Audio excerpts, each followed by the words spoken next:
I will call the July 23rd meeting of the Noblesville Common Council to order at a little after 7. You would all rise as you're able, as Mr. Johnson will lead us in the Pledge of Allegiance. I pledge allegiance to the flag of the United States of America and to the republic for which it stands, one nation, under God, indivisible, with liberty and justice for all. Thank you. Ms. Lees, will you call the roll?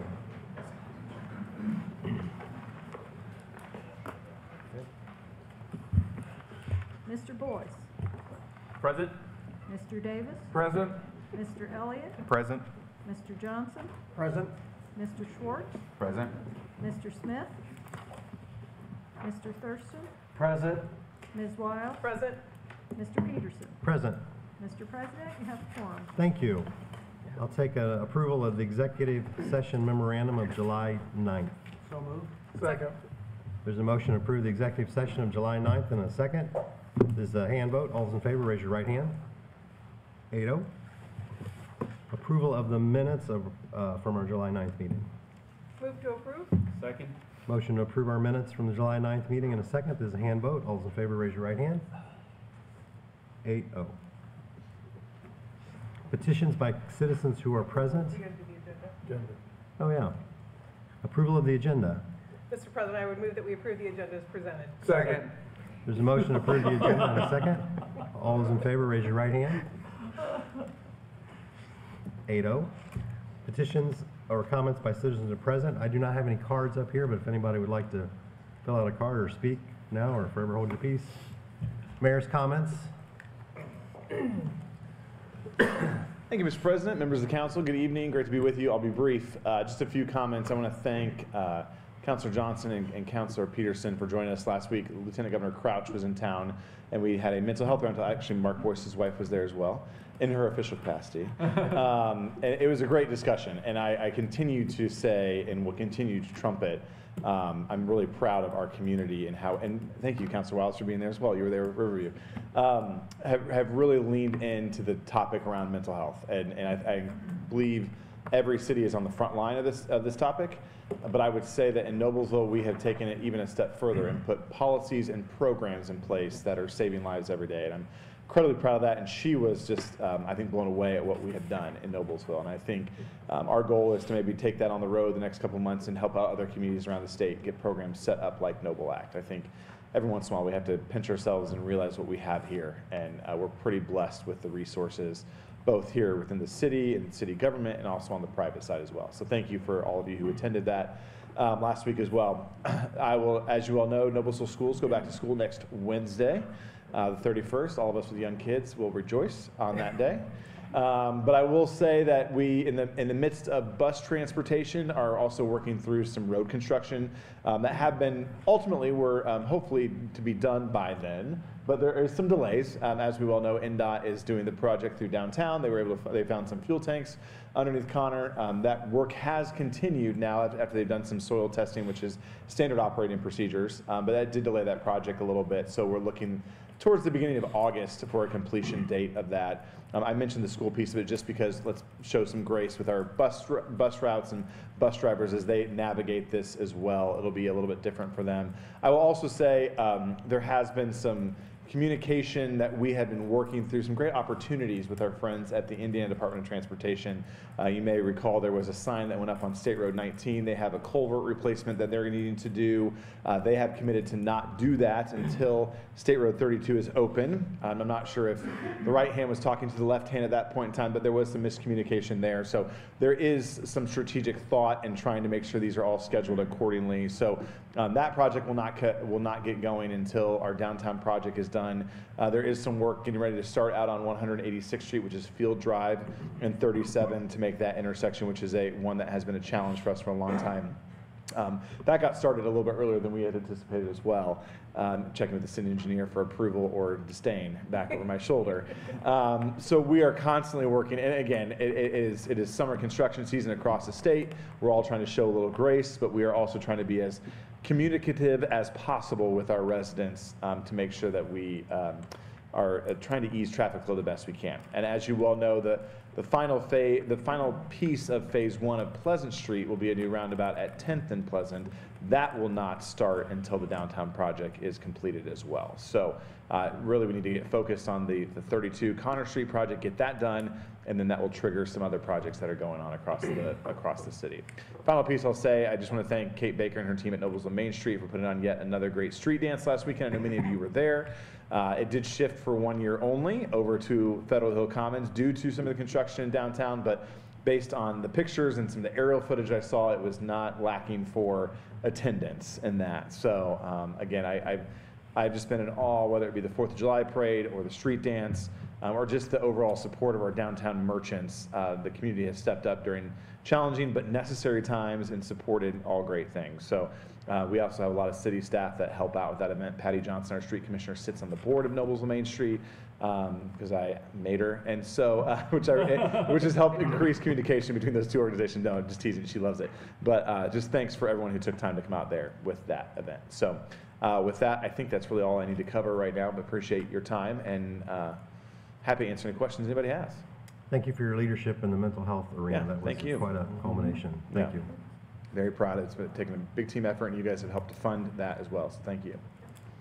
Any questions? Thank you, Mayor. Thanks. Council committee reports. Roads Committee, Mr. Boyce. Yes, sir. Thank you, Mr. President. Roads Committee met on Friday, July 12th at 8:05 a.m. Present were myself, Mr. Peterson, and Mr. Thurston. We talked about a number of different things, but just some of the hard ones. We are in the middle of the 2024 street rehabilitation that is going on right now and in process. Another project we have is the Oakmont-Whitcomb Ridge roundabout. I have good news that it is still on schedule, or was at the end. Yes, I'm getting the nod, and yes, still on schedule for Labor Day, so I know that'll be a big sigh of relief for many. And then the other thing is we have started construction. Actually, the state has started construction, but we are down to 1 lane now at the reduced conflict intersection at State Road 37 and 186th Street. So it's down to one lane, and they are in the process of that project. So those are kind of the main things. We do have a meeting coming up next Friday. If anybody of the public would like to come, then they are always welcome, and we never have anyone, so it'd be nice to have someone if somebody wanted to join. Thank you. Any questions for Mr. Boyce? Mr. President, I would like to add one thing. You know, the constant communication has always been important, I think, and the city has done a really good job of updating a map of road closures. It's on the city's website. If you're ever wanting to know what's going on or what's happening with road closures, they update it every month. And you could also get a hard copy down in planning if you want to. I always take a couple to the office because they've been handy. But thanks for doing that. They have been very helpful. Mr. President? Yes, Mr. Forts. Got a question. Do we have a timeline on the 186th Street completion?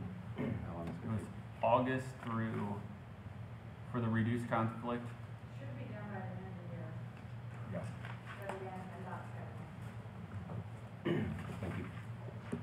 I'll go ahead and repeat that so it's on by the end of the year, so it's on the record. Thank you. Any other questions? Finance, Mr. Davis. Thank you, Mr. President. We met July 18th. Dave Johnson, Aaron Smith, Megan Wiles, and myself. We had an update from the Forest Park Aquatic Center and the Friends of Central Pool for the repairs and some renovation work at the Aquatic Center. We had a 2024 mid-year budget adjustment update with the Engineering Department, Parks Department, Fire Department, Community Development, Mayor's Office, Street Department, and OFA. And quarterly financial reports update with Caitlin Moss.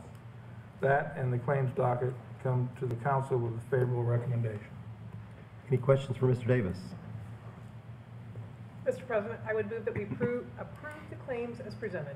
Second. The motion to approve the claims in a second. This is a hand vote. All those in favor, raise your right hand. 8-0. Claims are approved. All right. Council will receive a yearly report from Noblesville Creates. Aleph or McGill.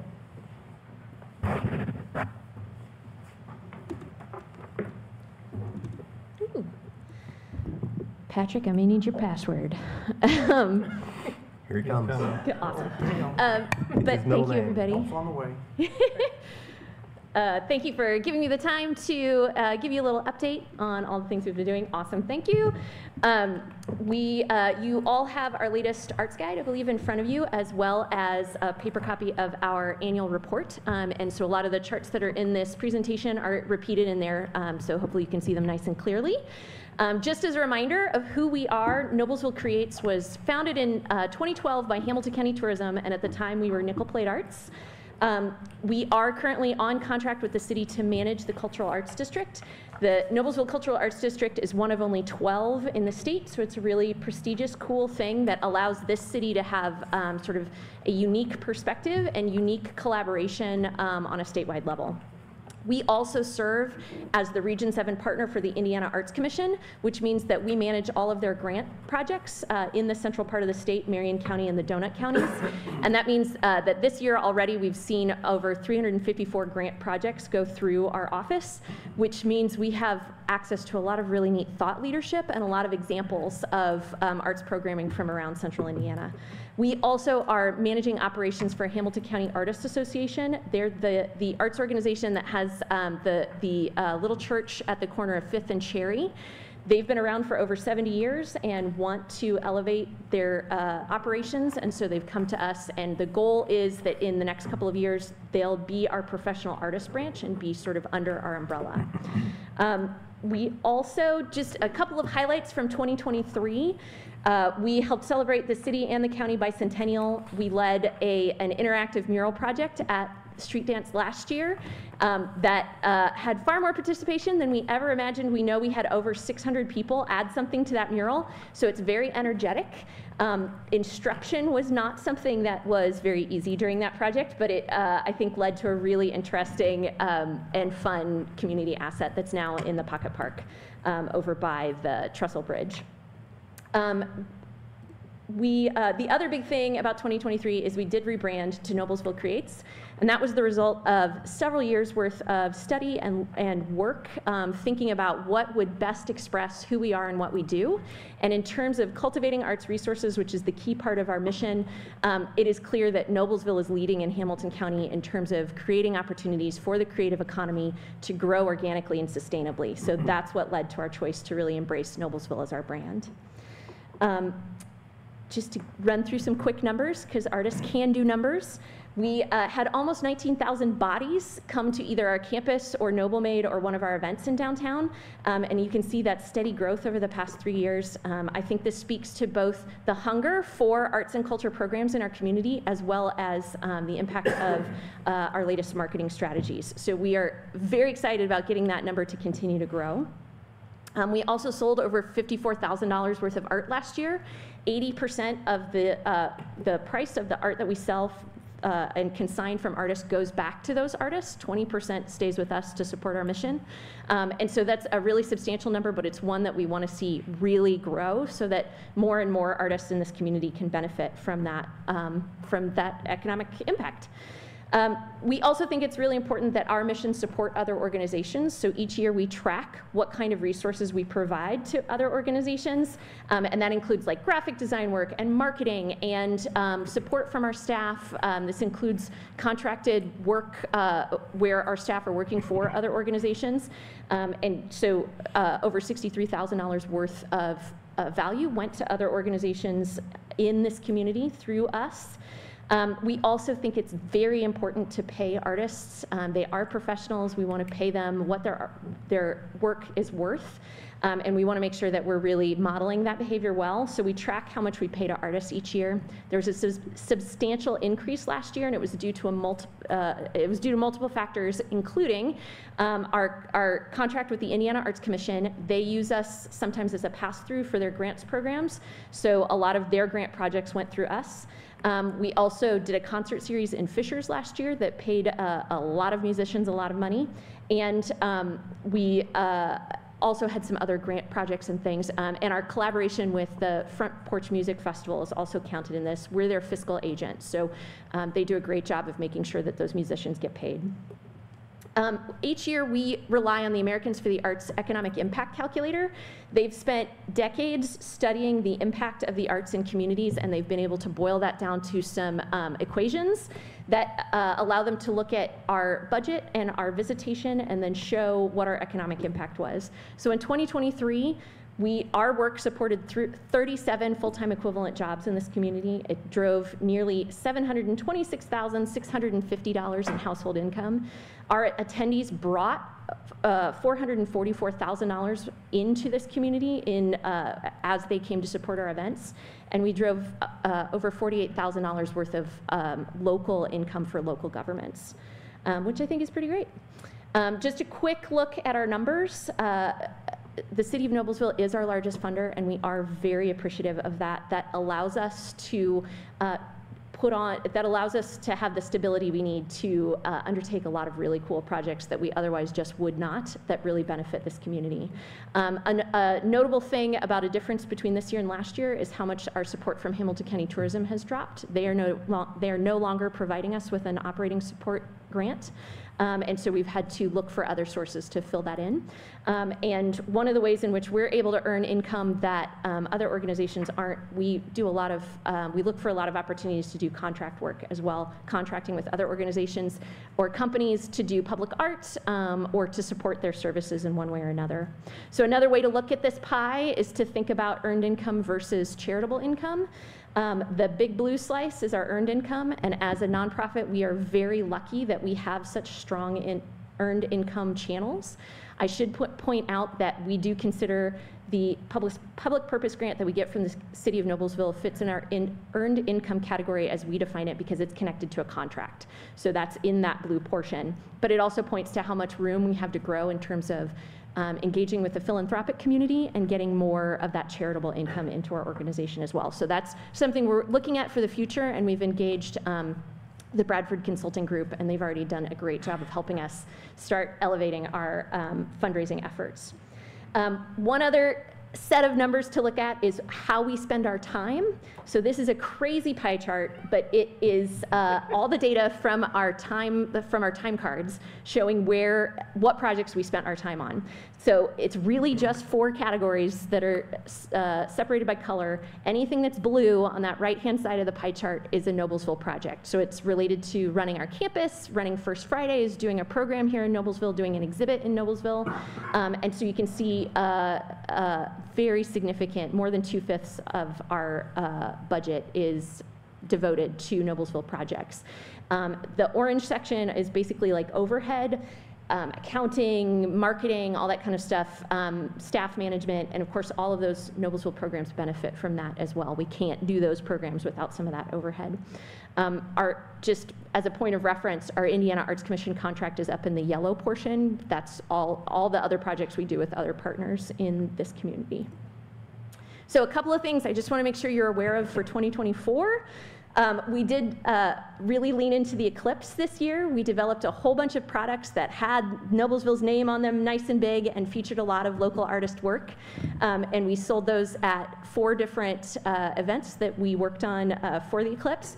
We are now experts at how to merchandise an eclipse. And the good news is we're experts at that and that we never have to do it again. We're going to take all of that information and put it in a little time capsule for 200 years from now when it will be applicable again. But we did learn a lot from that process and gave a lot of opportunities to artists that we're really excited about. We also were recognized as Noblesville Education Foundation's Internship of the Year, which we're very proud of. We have helped HCAA boost their income, which is a key part of elevating their operations for the future. We've increased our social media impact as well, and that's year over year. We're continuing to see growth of about that percentage, as you can see on this sheet. And we are in the middle of planning a new arts crawl. So arts crawl is a project or a program that we've talked about for a few years, and we have landed on October 12th this year to make this a reality. So the whole idea of an arts crawl is that you use the amazing arts assets we have here in Noblesville to activate the downtown and to give people an excuse to come downtown. And so we are really looking forward to leaning into that. We've been doing some outreach with our key arts partners for several months now, and now we're going to work on trying to get every business, every artist in this community to participate in this in one way or another. So it'll be October 12th from 12 to 5 p.m. The one other project I'm very proud of this year is we've been leading a social media campaign on the Noblesville Cultural Arts District website, or a Facebook page. We really want to leverage the cultural district as an asset for the city. And so we thought one way we could do that is to give all the reasons that it's worth navigating Noblesville right now. There are lots of good reasons to come downtown and explore. And we went to every business in the downtown area that was able to sell us a gift card. We got one from all of them, and we've been putting them out day after day, leaving them in envelopes for people to find. It's been really fun to see people engage with that in social media and then have excuses to explore these businesses.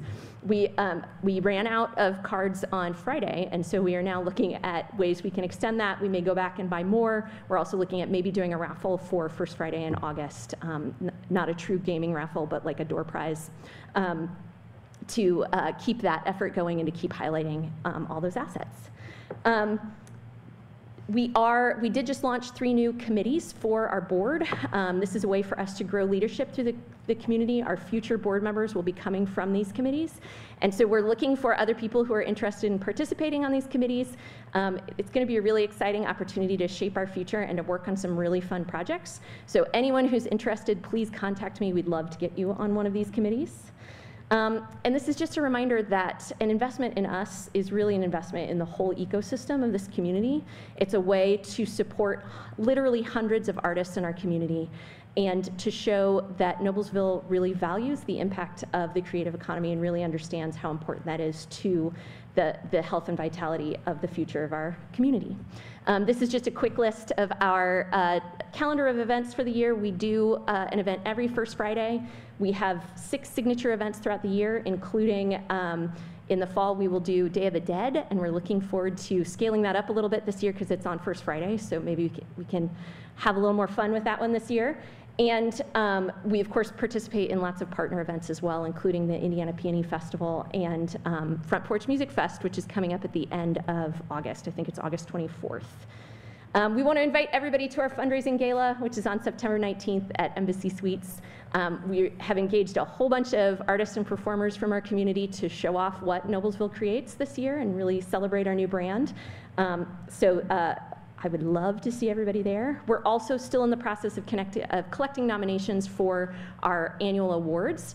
So if you know of anybody who has had an impact in the arts, it can be an artist or an arts patron, it can be somebody who's taken a class, it can be somebody who has just spoken well of the arts in ways that people can hear. We want to make sure that we are recognizing those leaders and that we have a great representation of what's happened this year. This is a list of our board of directors. And our staff who are working very, very hard all the time to keep these things going. And that is my presentation. So please let me know if you have any questions, and thank you for the chance. Thank you. Any questions? Thank you. Thank you, Haley. Awesome Thank you. job. Thank very you. much. Awesome. Previously discussed ordinances. Council to consider ordinance 240624 and ordinance annexing approximately 5.9 acres at 16864 Union Chapel Road in Noblesville Township, and resolution RC 2424 adopting a fiscal plan. Joyce Ann Young. Good evening. This is the last leg of this particular annexation ordinance. Again, we have already adopted the fiscal analysis resolution. We've had the public hearing a while back. So this is tonight the consideration of actually the adoption of this ordinance. It is for approximately 6.9 acres. It is located, again, as you can see, east of Union Chapel Road at Town and Country Boulevard. It is currently zoned R1, single-family residential. There's floodplain also on this piece of property. future development of this is for one single-family dwelling to be constructed at this location. If it is adopted this evening, it'll be approximately 40 to 45 days before it actually becomes a part of our city limits. Thank you. Any questions for Joyce Ann Yelton? Mr. President, I would move that we approve ordinance number 24-06-24 as presented. Second. There's a motion to approve ordinance 240624 in a second. This is a roll call vote.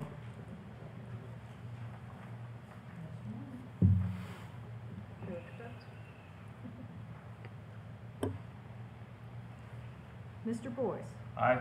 Mr. Davis. Aye. Mr. Elliott. Aye. Mr. Johnson. Aye. Mr. Schwartz. Aye. Mr. Thurston. Aye. Ms. Wiles. Aye. Mr. Peterson. Aye. 8 ayes, 0 nay. The ordinance is approved. Thank you. Thank you. Council to consider ordinance 260624, an ordinance of the Common Council authorizing the City of Noblesville, Indiana to issue one or more series of its taxable economic development revenue bonds and approving and authorizing other actions in respect thereto, as amended. Amy Smith. Good evening. This ordinance is for the Noble West project, which is located at the northeast corner of Hazeldale and Edenshaw Lane. No substantial changes have been made to the ordinance. The only change is the bond name was changed from Hazeldale Apartments to Noble West Project, just for ease of identifying the bond in the future. The Economic Development Commission met earlier today and approved their respective actions. The developer is planning to close at the end of August. I'm happy to answer any questions you might have or refresh your memory, but I would Any ask for your questions for approval. Amy Smith? Mr. President, I would move that we amend ordinance number 26-06-24 as presented. Second.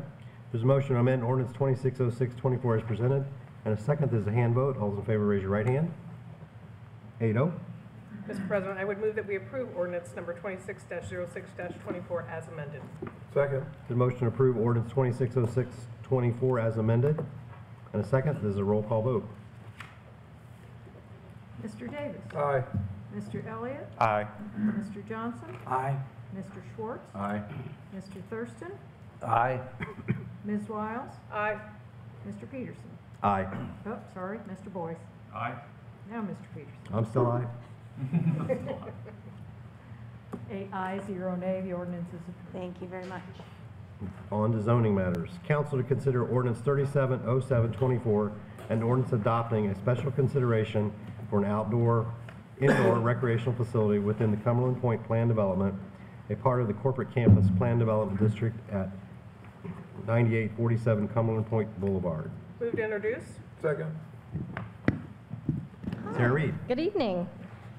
This item, as you mentioned, before you tonight is a special consideration for an indoor recreational use within the corporate campus. The building that this is being proposed for is currently constructed but not yet finished on the inside. The Pickler is proposing to go into this building. It is a National Pickleball Club operation in which Drew Brees is the brand ambassador, investor, franchise owner. That includes all of the area being developed in the Midwest. The Pickler will provide a state-of-the-art sports facility for athletics of all ages and skill levels. It will be a place where everyone can build relationships, compete, develop skills, and have fun while promoting a healthy lifestyle. The Noblesville Pickler location will be one of their largest facilities in the Midwest, featuring 19 courts, one of which will be a championship-style court with a viewing deck, media and television room, locker rooms, grab-and-go snack stations, as well as a merchandise purchasing area. Within the corporate campus, these indoor recreational uses are considered a special consideration, and that means that the use itself is allowed within that district, but that it needs to go through Plan Commission and Council for approval first. And this request comes to you tonight with a unanimous favorable recommendation from Plan Commission. And in the audience is Sam Boyle with Patch Development, and either one of us are here if you have any specific questions. Any questions? Not even gonna ask my skill level of pickleball? Yeah, what is your Really rating low. of the pickleball? Oh, we know. The what? We know. Yes. Mr. President, I would move that we approve ordinance number 37-07-24 as presented. Second. The motion to approve ordinance 370724 in a second. This is a roll call vote. Mr. Elliott? Aye. Mr. Johnson? Aye. Mr. Schwartz? Aye. Mr. Thurston? Aye. Ms. Wise? Aye. Mr. Boyce? Aye. Mr. Davis? Aye. Mr. Peterson? And I will abstain for my conflict of interest last meeting. Is your professional pickleball player? Is that what I don't want to skew the He can't average tell of you the what his council. skill level is either. Thank you. 7 ayes, 0 nay, one abstention. The ordinance is approved. Thank you very much. Council consider ordinance 380724, an ordinance adopting an amendment to the Prairie Lake zoning commitments for approximately 3 acres at 14560 Monday Drive. Move to introduce. Second. Joyce Ann Yelton. This ordinance basically is an ordinance to amend the zoning commitments that were actually adopted back in 2003 for the Prairie Lakes Plan development. On this map, the Prairie Lakes Plan development, the portion of the development that we are referring to will be the commercial area that is at 146th Street. It goes along State Road 37 to 141st to 146th, and basically includes such uses as Jaggers. You have a Burger King in there. There are inline tenant buildings along the south here. It was the former site of the Marsh Marketplace store at one time. Again, these developments, the commitments have been amended. This will be like the 3rd or 4th time they've been amended. This particular amendment has to do with drive-through windows for restaurants. They had capped that at 2. We have 2. We actually have 3. One at Burger King. We have one at Jaggers. The 3rd one was in this farthest inline tenant building that was at one time a bank, which banks or dry cleaners were allowed to have. There was no restrictions on banks and dry cleaners as far as drive-through windows. This has now since been remodeled, and it is a coffee shop. So they didn't take out the drive-through window. They just remodeled the interior of the building. This request basically deals with the 3 acres that is outlined here in the pink. Their proposal is to have eventually 3 1-acre lots. It will have to be replatted. One of the proposals for this particular site is a Dutch Brothers Coffee.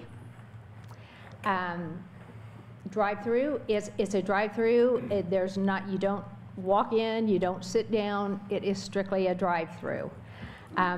So they are asking for a drive-through window, obviously, for that particular use. And since at this time they do not know the other 2 uses that would be proposed, they are asking that the amendment be for a total of what would be 5 total drive-through windows. That's for the entire development. Again, we already have 3, so what we're really doing is allowing them to have 2. One for the Dutch Brothers Coffee and one for another use that could be proposed in the future. And we'd be making the one legal that's there that was the Yes, now coffee shop. it would be making the one that's there now legal. Again, this came to you with a favorable recommendation from the Plan Commission by a 6-0 vote. Couple questions. The engineering department's looked at this, and adding this many drive-throughs will not affect the overall traffic patterns because they will not be using Monday Drive or the new drive on the side. That is correct. Engineering has looked at this. In fact, the Dutch Brothers Coffee has gone through TAC, was at TAC at our last meeting. Engineering is well aware of the fact that there could be an additional drive-through. Also, Monday Drive is a private drive that is not owned by the city of Noblesville. That is correct. It is in poor condition, so I would hope as part of this project you would pressure your HOA to work on that. Thank you. Any other questions? Mr. President, I would move that we approve ordinance number 38-07-24 as presented. Second. A motion to approve ordinance 380724 in a second. This is a roll call vote. Mr. Johnson? Aye. Mr. Schwartz? Aye. Mr. Thurston? Aye. Ms. Wiles? Aye. Mr. Boyce? Aye. Mr. Davis? Aye. Mr. Elliott? Aye. Mr. Peterson? Aye. 8 ayes, 0 nay, the ordinance is approved. Thank you. Thank you. Council to consider ordinance 390724, an ordinance adopting a change of zoning from R1 Single Family Residential to R3 Single and Two Family Residential for approximately 43 acres in the 17,000 to 17,300 block of Hazeldale Road, east side and south of the Midland Trace Trail. Move to introduce. Second. And council to consider ordinance 400724, an ordinance adopting a change of zoning from R3 Single and Two Family Residential to R3 PD Residential Plan Development, including a preliminary development plan for approximately 43 acres in the 17,000 and 17,300 block of Hazeldale Road, east side and south of the Midland Trace Trail. Move to introduce. Second. Amy Steffens. Thank you, President Peterson. Before the council are two applications affecting 3 parcels of approximately 53 acres on the east side of Hazeldale Parkway, immediately south of the Midland Trail. The applicant requests a change of zoning from the existing R1 zoning classification to R3 PD and approval of a preliminary development plan to allow for 111 single-family courtyard-style homes for an overall project density of 3.22 units per acre. The development would be called Courtyards at Hazeldale. Dwellings would be single-story and owner-occupied. Private amenities would include a pickleball court, bocce court, an amenity building, pool, and a community garden. A connection to the Midland Trail would be provided for the public, as well as a public art installation and amenities such as a shelter and benches. Those public amenities will be determined later, however. The applicant requested waivers for some of the development standards of the R3 district, including lot width and area, front side and rear yard setbacks, lot coverage, peripheral yards around the development, and landscaping. The Plan Commission held a public hearing on July 5th, during which no members of the public spoke. The commission recommended unanimously approval of both applications presented with the waivers for the change of zoning and the development plan. If you have any specific questions, I'm happy to answer them. Mr. Skelton is also here. He is representing the developer. Any questions? Mr. President, is this product present in any current communities? We've seen a lot of the courtyard renderings, and there are some sketches of the exterior elevations, but I wanted to know which communities are having success with this particular product. I'll let Mr. Skelton fill in the details, but I do know that they have one in Carmel, correct, Fishers, and then one in Westfield underway, and then received preliminary approval for a second Westfield development. Okay. Matt Skelton with Church Hidland Antrim, with offices at 2 North 9th Street here in town, and Dale Piper with Epcon Communities is with me this evening. And I will just respond to your question. We have a project in Fishers, one that is, we're running out of space in Carmel. One is under construction, under development in Westfield. And we have another one that's in process right now in Westfield. And did I say Zionsville? Zionsville. We have another one in Zionsville. And I believe this is what you're describing, but they're very popular. There's models in every one of these developments, and they're very, very well done. And we would encourage you to tour any of them. But the Carmel one is especially nice. It might be my home someday. Okay. Wow. No, this was just, as a real estate broker, this was a somewhat newer concept to me, and I think to the market. This is not a 55-plus defined community, is that correct? It's not age restricted, but the average age of the occupant of these homes in Epcon's projects is, what did you say? About 70. 70, okay, okay. And they're range in price between about $450,000 and $1 million. $450,000 and $1 million. Yep. Okay, wow. On this particular project, all of the amenity areas back up to the Midland Trace Trail. I was a little intrigued as to why some of the lots don't buffer the trail. Was that due to setbacks, or I just kind of wanted to know the reasoning behind that Sure. decision. Well, and just to call out, there is a community garden in the center of the site as well. Sure. But the, this location was just from a planning perspective. That's an active recreational type of area. The trail is an active recreational type of area, so they complement each other well. So it would be a complementary use. But I think in early conversations with the staff, I don't want to put words in their mouth. Sure. But I don't think the idea of having the back of homes up against the trail was more desirable than that. Okay.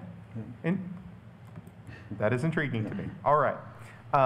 And then last question here. On the pickleball, I know that some of the public areas are up for consideration and potential adjustment.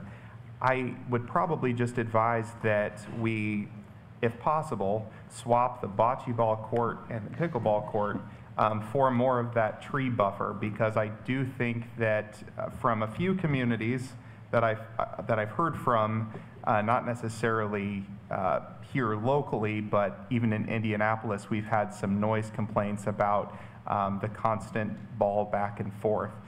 So if there is more of a tree buffer around that, I did see we had some bushes there, but I do think more of a tree buffer would be beneficial for that sound for those surrounding, I'm guessing about 5 to 7 lots would probably get some of that noise.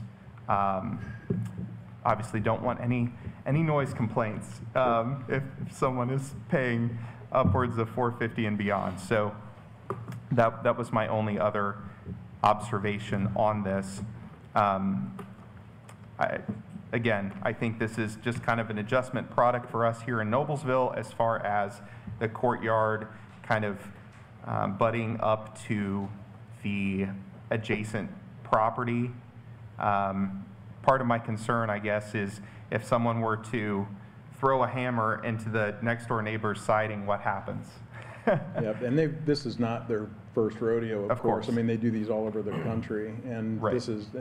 they have experience in all these areas, but there are easement agreements between, I don't want to get too far into the weeds, but No, you know, please do. part of the courtyard of the house on say this home, part of the courtyard is on the property of this home, and so there are limited easement areas that, and it's all, they deal with this in their covenants and restrictions all the time. So the folks that live in these communities enjoy having a connected life, and these intimate outdoor rooms, if you will, just allow them to enjoy the outside even when they have to be inside.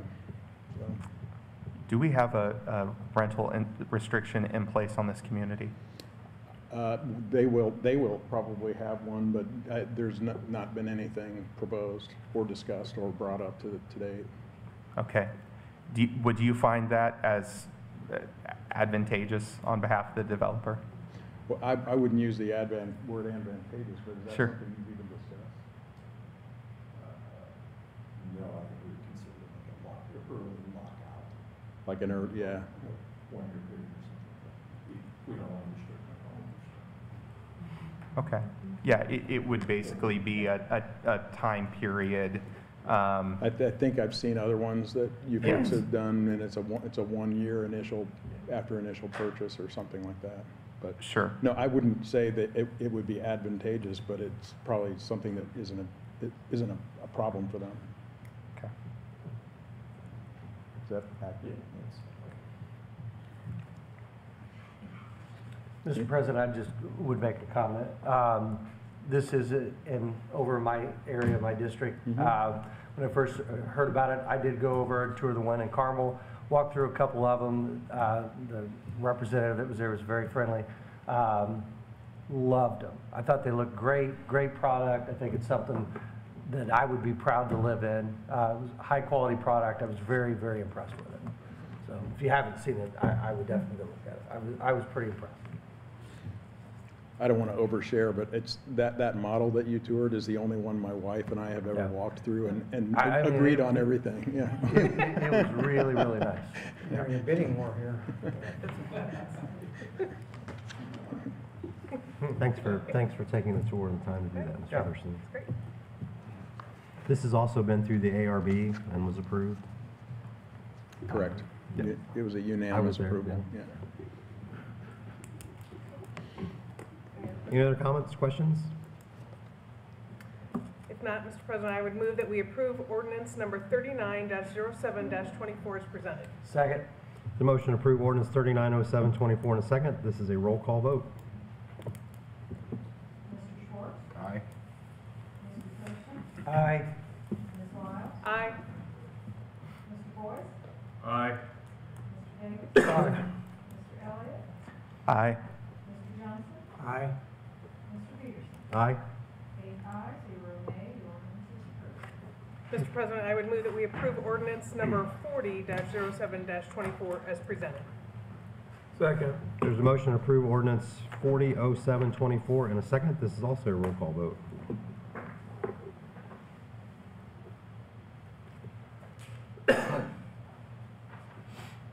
Mr. Thurston? Aye. Ms. Wiles? Aye. Mr. Boyce? Aye. Mr. Davis? Aye. Mr. Elliott? Aye. Mr. Johnson? Aye. Mr. Schwartz? Aye. Mr. Peterson? Aye. 8 ayes, 0 nay, the ordinance is approved. Thank you. Thank you, Matt. Thank you very much. Council to consider ordinance 250624A, an ordinance amending the 2024 salary ordinance for adopted officials and employees of the city of Noblesville. Move to introduce. Second. Holly Ramone. Good evening, Holly Ramone, Human Resources Director. As outlined in my attached letter, we're requesting 2 amendments to the salary ordinance. One is for the engineering department, and it is to increase the base rate of pay for a project manager 2 position in hopes that we can be more competitive in the job market and fill a vacancy that we've had posted since March of this year. The second request is for the mayor's office is to reinstate the communications director position. This is to help enhance our continued efforts for clear, consistent communication and to aid in our marketing efforts for economic growth. We are also respectfully requesting for the ordinance to be approved on first read this evening. Thank you. Any questions? Mr. President, I would move that we suspend the rules and pass ordinance number 25-06-24A as presented. Second. There's a motion to approve ordinance 2506. Motion to suspend the rules and pass on first reading ordinance 250624 in a second. This is a hand vote. All those in favor, raise your right hand. 8-0. Mr. President, I would move that we approve ordinance number 25-06-24A as presented. Second. There's a motion to approve ordinance 250624 in a second. This is a roll call. Ms. Wiles? Aye. Mr. Boyce? Aye.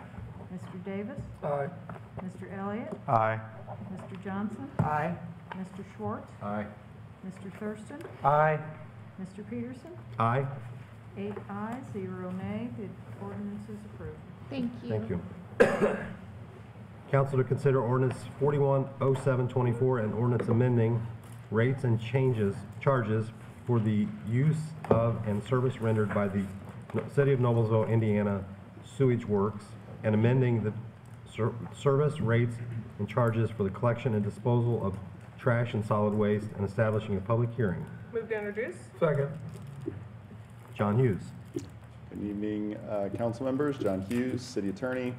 What you have before you this evening is an ordinance that does 2 things. We're going to tag team our presentation of this ordinance to you tonight. I'm going to tell you kind of a general overview of what the ordinance does. Then I'm going to invite the Utilities Department up along with our rate consultant, Baker Tilly, to tell you how we arrived at the sewer rate.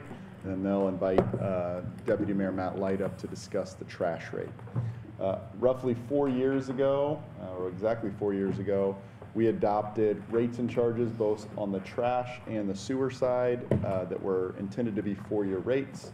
We've now entered the expiration of those rates, and so we've conducted studies and are presenting you with these new rates this evening. As a legal matter, they're introduced tonight. You'll have a public hearing at your next meeting, and then you can adopt them or amend them or discuss them after that public hearing. There are 2 charges in this ordinance, or two things we're doing. One, we're amending the sewer rate, but we're also amending the trash rate. Because our trash bill is billed along with sewer, I felt that it was a good idea to give those both to you so that we're giving both our customers, our citizens, a clear picture of what those rates look like together, and to do them at the same time since we handle them as a sewer bill. Of course, if you don't receive a sewer bill but do receive a trash bill, that's handled differently. But for most of our residents, they receive a sewer bill and a trash bill combined.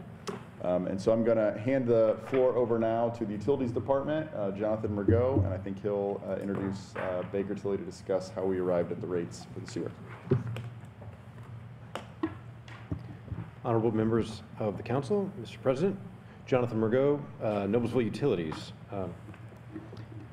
Per what John Hughes had said, we at the utilities have gotten together, looked at our rising costs from an operational standpoint. We've also looked at our capital needs, those needs related to rehabbing and replacing an aging infrastructure, as well as to accommodate growth, growing needs, growing communities as we're moving forward. We worked with our internal accounting as well as our outside advisors with Baker Tilly. I'd like to bring up Andre Riley, call up Andre Riley right now to talk about the analysis that was performed. You'll find a report from Baker Tilly in your packet. Thank you, Jonathan. Good evening, Mr. President, Council, Mayor. My name is Andre Riley. I'm with Baker Tilly. It's been a few years since I've been in front of some of you, Mr. Boyce, Ms. Wiles. Again, we prepared a study. The study is a little bit different than prior studies. I would say this is much more proactive, looking to the future. So we did a 20-year cash flow. So we looked at all the operational needs, well, majority of the operational needs, and then we also looked at the capital. The biggest driver of the next 4 years plus as you look to the future is really the capital needs. Jonathan and his team, working with the mayor's office, engineers, have really done a really good job looking at those. Again, it will change over time, but as they look at it right now in their crystal ball, and then we could take all those costs and then determine what the rates would start to look like over the next 4 years and even out in the future. But I would say, you know, the biggest driver again is the capital. Another thing to consider when you're looking at rates is, do you have rated debt? And then are there potential for future debt? And so as we start to look at the cash needs, what type of cash balances you have, and also your bond rating, we take that all into consideration. Noblesville has a history of a very strong bond rating. I think it's one of the highest from a utility perspective in the state at a AA+ with Moody's. So we took that in consideration.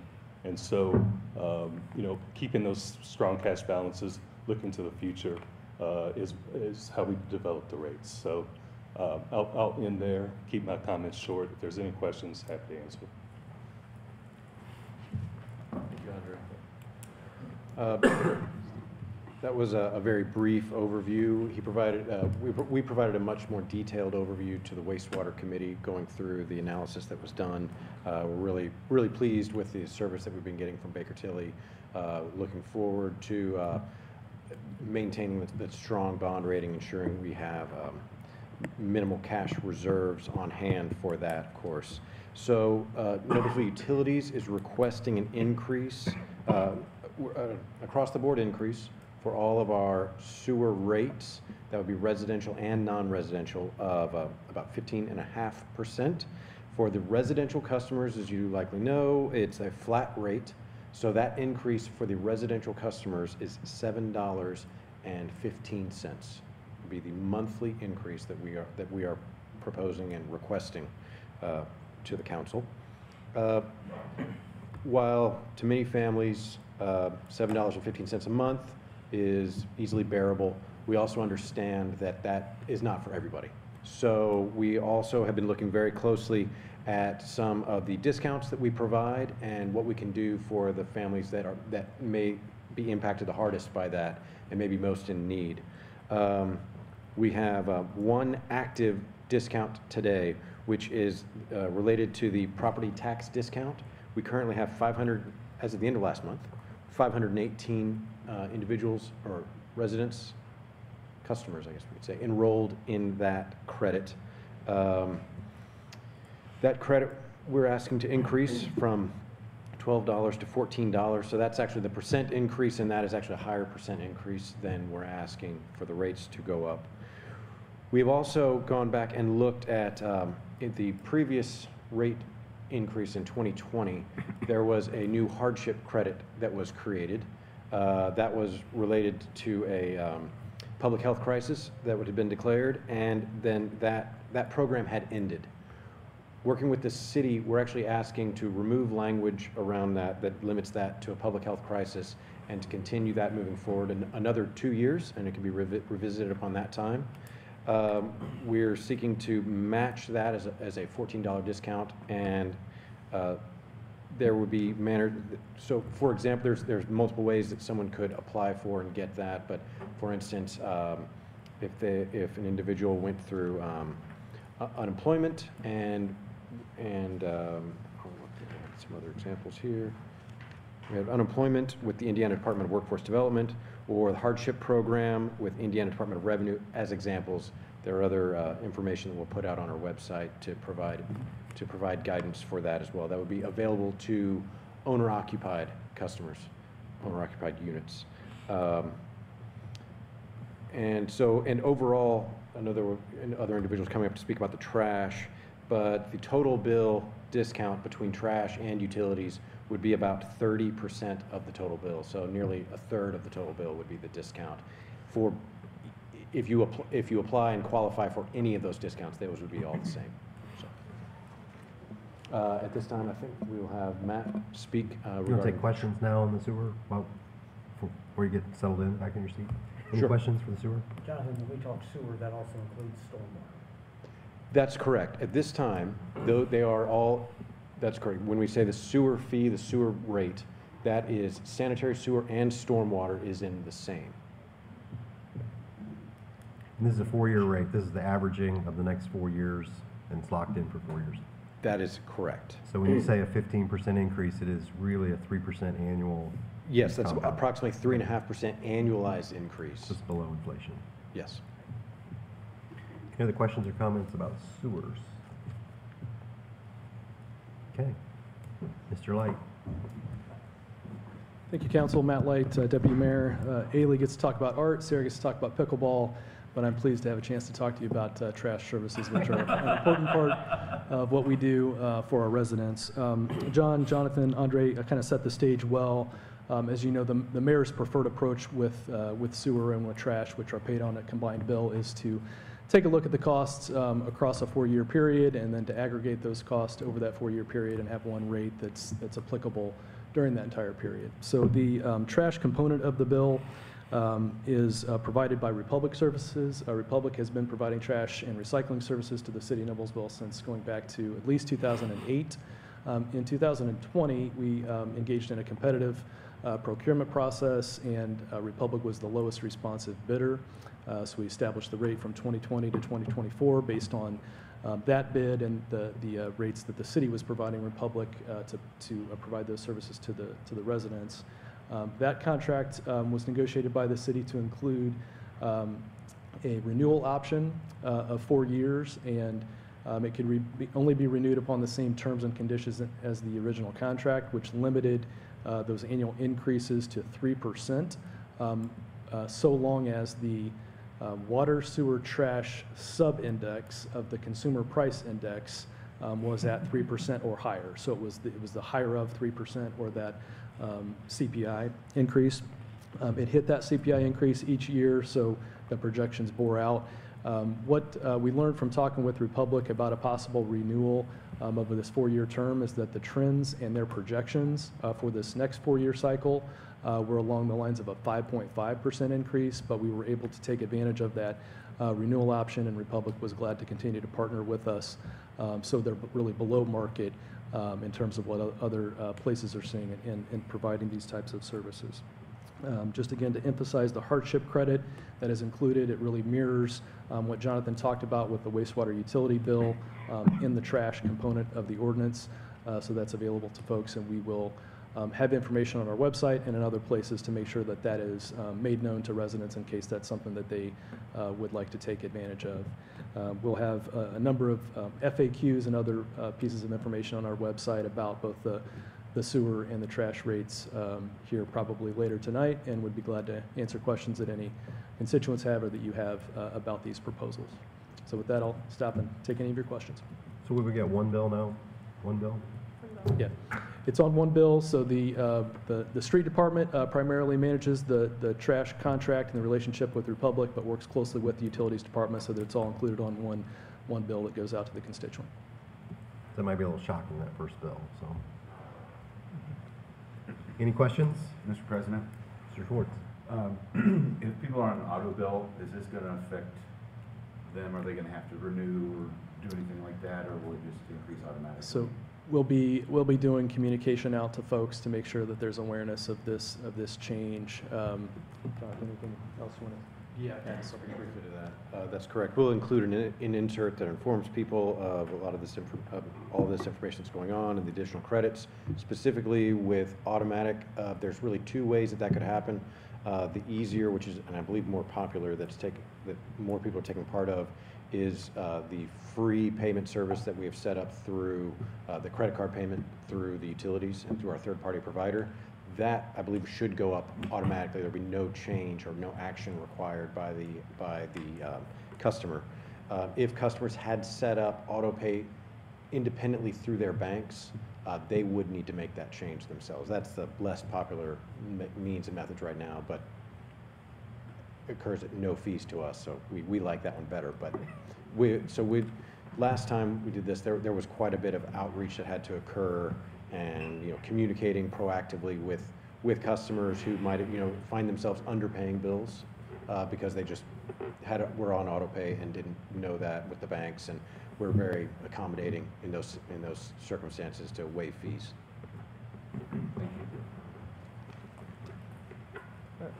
Mr. President, just a last note for you, Jonathan, actually. You had spoken to us about some additional regulations coming down the pike, and that we are, in essence, preparing for new regulation that's coming down the pike. Can you just briefly speak to that in the record so that people kind of understand what is coming out that is a bit newer or newly adopted? Great. Now you're talking my language, which is on the technical side. So I believe I said at the end of last year, there were 3 main areas that we're keeping an eye on right now that there could be changes that come down from the state, from IDEM, the requirements change from the current status quo, and that could require significant investments from the part of the city and the utilities department. The first that we've been monitoring for a long time is a change in the phosphorus release rates. Right now, the release rate is, we're allowed to release background concentration of average of 1 milligram per liter. There's been some anticipation that would change. That change has not occurred to any community in Indiana. That will occur uniformly across the board. So by the time IDEM chooses to make that change to one community's NPDES permit, that's the permit that sets our limits, it will spread across the state like wildfire. We will all know exactly what that number is going to be. So until that time, we're not entirely sure. There are either by incorporating additional methods to pull that phosphorus out, even just adding more chemical that we're already using today in alum to settle that phosphorus out. We're also monitoring this. The state has, item 2, the state has asked us to start testing, sampling, and reporting on values for total nitrogen. We do not have a total nitrogen limit. We have limits around nitrate and ammonia, but we don't have a total nitrogen limit. So if that kicks in, similarly, there will be some modifications that will need to occur to our biological treatment unit, our aerobic treatment unit, but that's technically pretty straightforward. The third final item that we're that we're monitoring and is, I think, becoming more and more common and spoken about, I think catching into the common parlance, is known as PFAS, also called forever chemicals, that people are finding in very trace amounts in drinking water, it's in wastewater. You can think of non-stick coatings on your cookware, so something that's very stable even in very high temperatures. What it appears, the preliminary steps that IDEM is taking is that they are seeking limits at the drinking water level for drinking water companies. They do not appear to be moving toward limiting that from wastewater utilities. They are looking at, I think, moving towards the producers of PFAS, so for instance, the industries in which we support, so really kind of attacking that pollution at the source. It's a very kind of sensitive, complex issue because of the very, very trace levels that they're seeking to control. So you're really, a lot of the work, when I say milligrams per liter, that's parts per million. Some very sensitive chemicals, you get into the parts per billion. When we're talking PFAS, they're talking about measuring at levels of parts per trillion, where you have to take all these background samples just to see if there's any cross-contamination, and it seems like a very complex issue, but we're pleased and hopeful that IDEM doesn't come and start to have requirements to the utilities and limitations, because ultimately what that will do, that will limit our ability to dispose of our treated solids. One, it will limit our ability to use as a land application as fertilizer, which we're trying to investigate at this time, and it will limit our ability to utilize it as a daily cap in a municipal landfill. And for instance, states like Michigan, who are treating it as a pollutant, that they're tracking their solids, their treated solids are having to go to a level 3 landfill treated as a hazardous waste. So you imagine our costs of disposing our solids at that time could likely go up tenfold easily. And that is one of our highest operational costs, is our solids disposal at this time. Well, Mr. Mergo, we are thrilled to have you. As you just demonstrated, your expertise in these issues is at the forefront. And I think we are, with this rate increase, preparing for everything that is not only coming down the pike, but obviously our services that will need to be expanded as we continue to grow here in the near future. So I really appreciate your work. Yeah. Thank you. We never should probably add on when the question's not there, but I should also be clear, when we consider those, we're clear that those are unfunded mandates. Our current capital projection that we're looking at doesn't really even include any dollars for that, but we feel that there's likely enough buffer, and we can always, if something does come down the pike, we're very hopeful we will do everything we can to avoid having to modify the rates and to meet that 4-year promise, that 4-year forecast, and we'll most likely be able to juggle our capital needs and our capital priorities to accommodate that is our intention. So. I appreciate the transparency. Thank you very much. Jonathan, you also mentioned, in the listing document you provided, there were several capital expenditure line items related to phosphorus. That's in our current situation, not in any new mandates. You're not projecting that.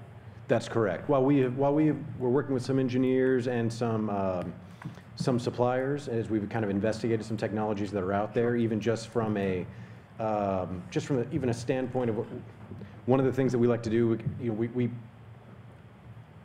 I like to think of it, we take in wastewater and we produce treated water that we release. We have a lot of byproducts. Some of the byproducts are biogases that we're burning at this time, solids that have nutrient content that could have some value, and one of those is phosphorus. So that's something that we have looked at. That is not in our forecast right now. We do investigate. We've done some cost estimating. At least the equipment, there seems to be fairly limited equipment in the market, and it's not something that we're planning to take on at this time. So any of the phosphorus-related projects we're looking at this time, no, I'm sorry, actually, I take that back. There is a phosphorus project. There is a phosphorus project that we had projected that is in that, and that would accommodate that. So I take that back. We have a very detailed capital list. I'm sorry, I'd forgotten about that. So. No, you're good. And again, spot on with your PFOS discussion. We're dealing with it every day, and it's a moving target right now. And at parts per trillion, parts per quadrillion, at the laboratories, we're going to find it, and it's there. It's just pervasive. Councilman Johnson, I think you probably know a lot more about the PFAS and some of those more complex chemicals than I do. I work in the macrochemical world, so. Yeah, it's going to be a real challenge for everyone. Yeah. I blacked out during most of that presentation. Yep. No problem. I really, though, appreciate Thank you for that. helping us feel safe Pure and question. the great job you're doing in managing this fiscally responsible manner. Thank you. Okay. I just like watching Andre. He looks like a proud father back there. Just kind of nodding a little bit. And I was just going to add thank you to our friends at Baker & Tilly for the work that they've done, absolutely. because it's an awfully detailed and very comprehensive study. Thank you. I'll just add one other item that will be included on the website and other materials that we'll make available, but Baker Tilly and internal staff worked on this to do some comparisons of rates in Noblesville now and then what is proposed and in front of you for consideration. As was noted before, ours is a combined wastewater and stormwater. Some other communities separate those out, but this was prepared to try to do as much of apples to apples as we could. Thank you. Any other questions? If not, then I would move that we establish a public hearing for ordinance number 41-07-24 at the August 13th meeting. We'll second that. Motion to establish a public hearing at ordinance 410724 at the August 13th meeting. And a second, this is a hand vote. All those in favor, raise your right hand. 8-0. Thank you very much.